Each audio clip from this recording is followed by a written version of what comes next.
Hello folks, Simulation for the Nation here. In today's video, we are going to be looking into how you can maximize your profits when you produce beef in Farming Simulator 25. With the introduction of smaller livestock within Farming Simulator 25, it allows you the option to be really strategic as to how you buy your cattle and how you produce them to make beef and produce the most money. In today's video, we will look at when to buy them, how many to buy them, what type of animals to buy, and when crucially you should be selling them, and also what you should be feeding them for that time as well. But before we get into that, there are several key steps that we must follow when you're setting up your farm to ensure that you don't land yourself into spending a lot more money than you ever want to. There are 3 rules to setting up your farm, in my opinion, before you get going. The first one is get your farm in order. And then what do I mean by that? Well, decide what you're going to do, how you're going to feed them, and what you want your farm to look like. If you are going to be feeding them pretty much exclusively grass or even silage, then get yourself set up. Get your fields turned into grass fields so you can actually get some crops off them pretty quickly. If you start with default fields on this farm, you've got a canola field, there's a wheat field over there, and a stubble field in the foreground, and this plowed field. None of those are going to give you any fodder that you can use to feed. Maybe straw there, but for this setup here with this barn, you don't need straw. What you do need, though, is grass or hay or silage.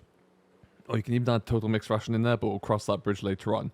So what you need to do, first of all, is spend the first year harvesting these crops, turn these fields into grass fields, and then mowing for either hay or silage and getting your stock built up. Because the last thing you want to do is buy hay or silage. It's very expensive, and it's ultimately going to undermine your entire profitability for at least the first year or two. So be proactive, decide how you want to do it, be it pit silage, bales, or whatever it might be. Buy the equipment, get yourself going, and get your farm into a stable production line. Second rule is transport all your own livestock. Do not pay for the automatic fees. It's £50 per calf to transport them to here, for example. Now, that doesn't seem like a lot, but when the calf itself only costs £300 to start with, that is a lot. It's a sixth of the price on top again. And that when you come in, when we get into the profit and loss of producing beef later on here, you'll see that that's going to really eat into that underlying bottom figure. So transport them all. If that means using this trailer here, or perhaps leasing one of the larger ones, you can do it in one fell swoop, do it that way. But do not use the automatic transport to get your cattle back onto your yard. And the third and final rule, don't buy all your cattle at once. Now that seems a bit weird. Sim, what do you mean? Why wouldn't we buy them all at once there? Well, we're going to get into the reasons why, but cattle will age over time, and you want to be able to strategically have the influx of your cattle over several months. So what that means is when you do decide on the time that you're going to sell them, or a certain age that you want to sell them, they're spread out across the space of a year. So your cash flow is regular. They're coming in. You can clear them out there. You can get the old ones out at that correct age, while still also having younger stock coming through and fattening up. So let's say if you aim to get 100 cows, do it in groups of 20. Maybe space them out every 2 months. So right now we're in February, for example. Buy 20 now, and then come back in April and buy another 20. And just keep doing it that way, because then you can continue to turn over the number of cattle you have here. And why is that important? Well, we'll get into that very shortly as well. So in this exercise here, I have my 2 glamorous assistants. I've got Enid and I've got Ethel. Now, curiously, when I did this originally, one of these was an Aberdeen Angus. And now they're definitely not. They are definitely 2 of the same. However, we move.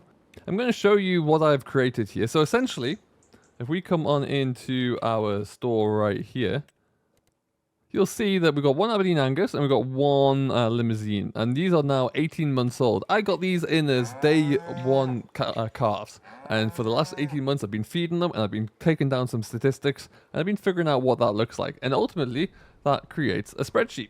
A spreadsheet that you'll now see looking a little bit like this on your screen. So what we did, we made sure they had plenty of food, we made sure they had plenty of water, and we just fast forwarded through time, and every day at 10 AM, or at the beginning of every month, because we're on 1-day seasons here, we would take down that information. Now the information we have on this spreadsheet is the sell price, the variance of the price from month to month, the quantity of feed that they've consumed, the quantity of water they've consumed, and also the cost of the feed, because we needed something to work against that profit and loss side of things. That we'll get into in a little bit more detail as well, so we'll come to that bit. Now you'll see there are two different sections, Angus and Limousine. They are both the same in terms of their output or their production. So realistically, you can choose either or. They are the two beef breeds. The others, of course, being more dairy breeds. So if you can choose either or, and you're not going to see a difference in their production or their efficiency or their growth, it doesn't really matter. So we'll focus on the Angus side here just for the numbers. So we buy our cattle in at £300, and you'll see the price at month 1 is 96. That's because when they arrive, they're at 0% health. So you need to spend that first month really getting them up there, and you'll see that price really starts to dictate that at month 2 and month 3. That's where you see the biggest jump up in the profit. But what you'll also see is you look, cast your eye down the quantity of feed sold, is that every month the cattle, as they grow, they eat more. And that's quite crucial to consider. Well, remember when I said don't buy all your cattle at once? If you buy all 100 cows, for example, in one go, they're all going to start eating more at the same time, which means that even if you have your hay stock ready, or your silage or your fodder, or whatever it will be, that's going to go down very quickly because suddenly all your cattle are eating a lot more. As we progress through the period of the 18 months, they're eating over 5% of a square bale, which is 8,000 litres per cow, which is an awful lot of fodder you're going to have to find for your animals. So it's very important there to stagger that so you don't see that impact in one go and that overburden on your fodder. Water capacity or water consumption is very limited and very low in comparison to feed. So that's not something I'm too concerned about, especially when you can find ways to obtain water for free. That's not too much of an issue. But you'll see that the daily cost of feed does go up quite dramatically as you progress through the 18-month cycle. Now, it's worth pointing out at this point, I did mention decide early on how you're going to produce your food and what type of food you're going to give to your cattle to continue their growth. And a lot of you will be thinking, you haven't mentioned TMR and why you feed them grass or silage or hay or silage, because it's only 80% efficiency and effectiveness. And that is very true. A couple of reasons. One, the initial outlay for TMR, you're going to need a mixer wagon of some description.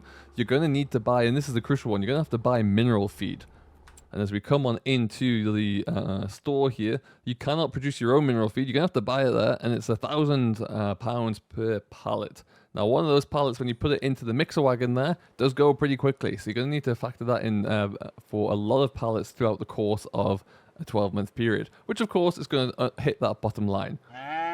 So as you can see, still looking at the table here, as we progress through the months and the age of the cattle there, the value does go up quite astronomically, coming out at 18 months old at 2,100, well, nearly 2,200 pounds there.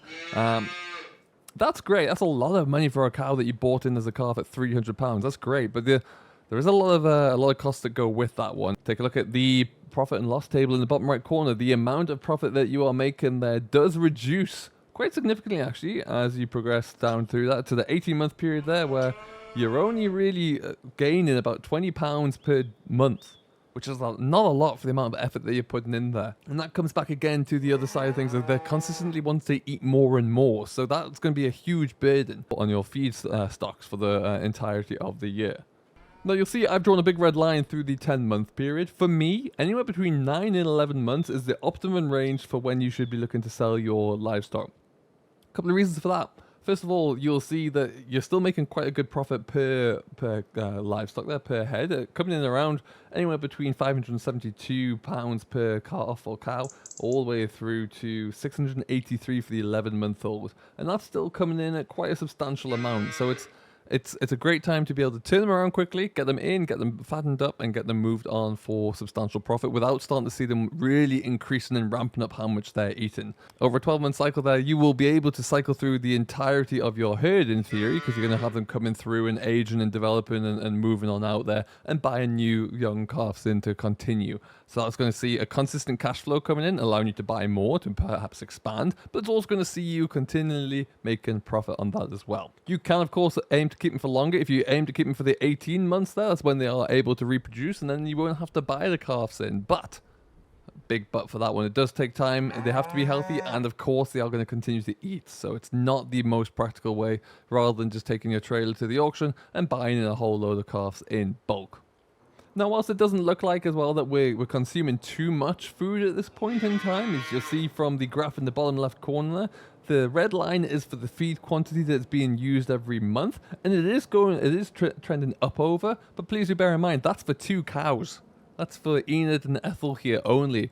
No one is going to be starting a farm with just 2 cows. You're going to be looking at, what, 20, 30, 40 at the very minimum there. So expect to see that shoot right on up very quickly. If you only have a grass field that looks like one of these pastures here, you have to make several cuts of that to make enough feed to keep them going, because otherwise you're going to see it disappear and dwindle quite quickly, and that is going to have a really negative effect on your profit and loss, because ultimately that's going to result to you buying in feed, which is very expensive and very impactful on your business as a whole. Seasons does not play any role in the findings here. There's no better time to buy or to sell. The price is the same all the way through. There's no production chain or anything like that you can input the cattle into. It is simply just buy and sell it.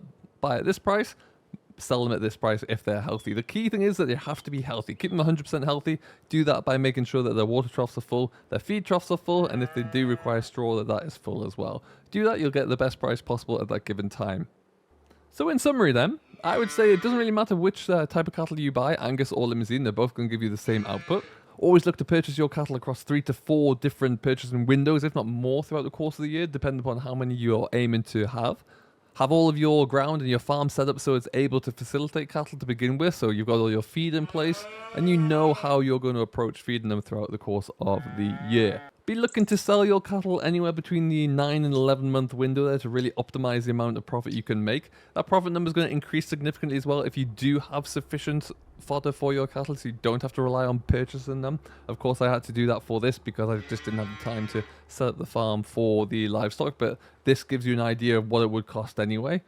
Now, yes, you can argue in there that you'd have to have purchased the machinery in the first place, but that is a different conversation. For this solely, just for the well-being and the welfare of the cattle there, we're just looking into the feeding costs. So I hope this has been informative for you. I hope you have found something to take away from this one. Do let me know how you get on with your beef production throughout Farming Simulator 25.